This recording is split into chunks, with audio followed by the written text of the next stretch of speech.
आज एक साल बाद फिर से साइक्लोन ने भारत के तटीय क्षेत्र को, विशेष करके पूर्वी क्षेत्र को प्रभावित किया और उसमें भी सबसे ज्यादा दुष्परिणाम पश्चिम बंगाल के हमारे भाइयों बहनों को, पश्चिम बंगाल के नागरिकों को, यहाँ के संपत्ति को बहुत हानि पहुंचाई। साइक्लोन की संभावनाओं से लेकर के लगातार मैं इससे संबंधित सभी लोगों से संपर्क में था।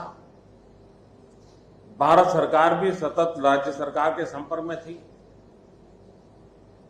साइक्लोन का नुकसान कम से कम हो, इसके लिए जो भी आवश्यक कदम उठाने चाहिए उसके लिए राज्य सरकार और केंद्र सरकार ने मिलकर के भरसक प्रयास किया। लेकिन उसके बावजूद भी करीब करीब 80 लोगों के जीवन हम नहीं बचा पाए। इसका हम सबको दुख है। जिन परिवारों ने अपना स्वजन खोया है उनके प्रति केंद्र सरकार, राज्य सरकार और हम सबकी संवेदनाएं हैं और इस संकट की घड़ी में हम उनके साथ हैं। संपत्ति का भी नुकसान काफी होता है, चाहे एग्रीकल्चर हो, चाहे पावर सेक्टर हो, चाहे टेलीकम्युनिकेशन हो, चाहे घरों का उजड़ जाना हो, अनेक प्रकार का, चाहे वो इंफ्रास्ट्रक्चर का हो, चाहे व्यापार जगत से लोग जुड़े हुए हो, चाहे खेती क्षेत्र से जुड़े हुए, हर किसी को नुकसान होता है।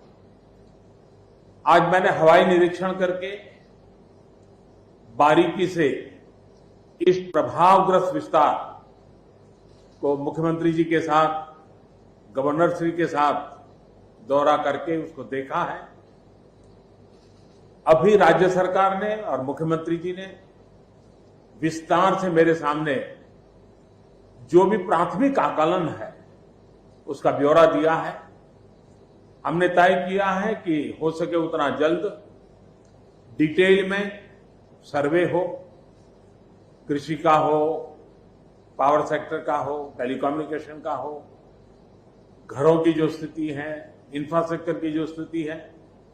केंद्र सरकार की तरफ से भी तत्काल एक टीम आएगी और वो टीम इन सभी क्षेत्रों में सर्वे करेगी और हम मिल करके रिहेबिलिटेशन हो, रिस्टोरेशन हो, रिकंस्ट्रक्शन हो, उसकी व्यापक योजना बना करके बंगाल की इस दुख की घड़ी में हम पूरा साथ देंगे, सहयोग देंगे और बंगाल जल्द से जल्द खड़ा हो जाए, बंगाल जल्द से जल्द तेज गति से आगे बढ़े, इसके लिए भारत सरकार कंधे से कंधा मिला करके काम करेगी और जो भी आवश्यकताएं होगी उन आवश्यकताओं को पूर्ण करने के लिए भारत सरकार के जो भी नीति नियम है उसका पूरी तरह उपयोग करते हुए पश्चिम बंगाल की मदद में हम खड़े रहेंगे।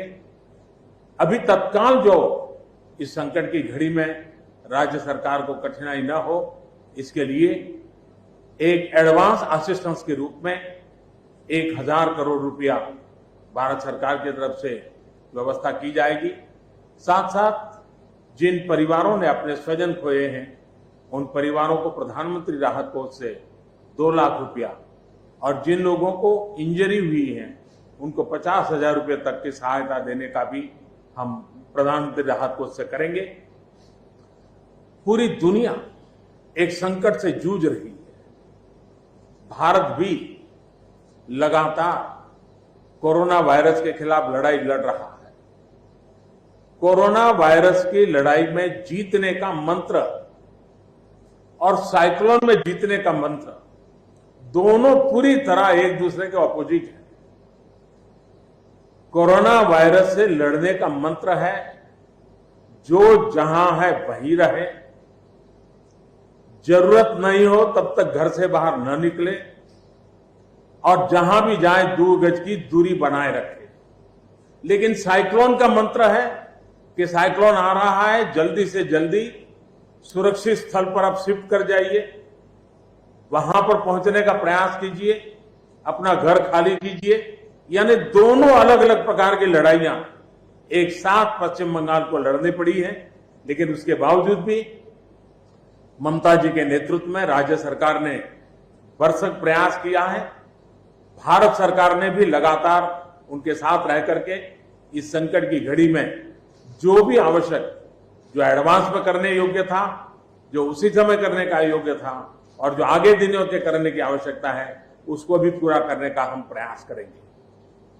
आज समग्र देश को जिनके लिए गौरव है, ऐसे राजा राममोहन राय जी की जन्म जयंती है और उस समय मेरा पश्चिम बंगाल की इस पवित्र धरती पर होना मेरे मन को छूने वाली बात होती है। लेकिन संकट की घड़ी से हम जूझ रहे हैं, तब मैं तो इतना ही कहूंगा कि राजा राममोहन राय जी हम सबको आशीर्वाद दें, ताकि समयानुकूल समाज परिवर्तन के जो उनके सपने थे, उनको पूरा करने के लिए हम मिल बैठ करके, मिलजुल करके एक उज्जवल भविष्य के लिए, भावी पीढ़ी के निर्माण के लिए समाज सुधार के अपने कामों को निरंतर जारी रखेंगे और वही राजा राममोहन राय जी को उत्तम श्रद्धांजलि होगी। मैं मेरे पश्चिम बंगाल के सभी भाइयों बहनों को विश्वास दिलाता हूं कि संकट की घड़ी में पूरा देश आपके साथ है। भारत सरकार कंधे से कंधा मिला करके आपके साथ आने वाले सभी कामों में खड़ी रहेगी। इसी संकट की घड़ी के समय आप सबसे मिलने आया हूं, लेकिन कोरोना वायरस के कारण सब नागरिकों से तो नहीं मिल पा रहा हूं। मन में एक कसक तो रह जाएगी। यहां से मैं आज उड़ीसा की ओर जाऊंगा और वहां भी हवाई निरीक्षण करूंगा, वहां के माननीय मुख्यमंत्री जी से, वहां की सरकार से बातचीत करूंगा। मैं फिर एक बार पश्चिम बंगाल की इस दुख की घड़ी में मैं आपके साथ हूं। जल्द से जल्द आप इस संकट से बाहर निकले, इसके लिए मैं पूरी तरह आपके साथ रहूंगा। बहुत बहुत धन्यवाद।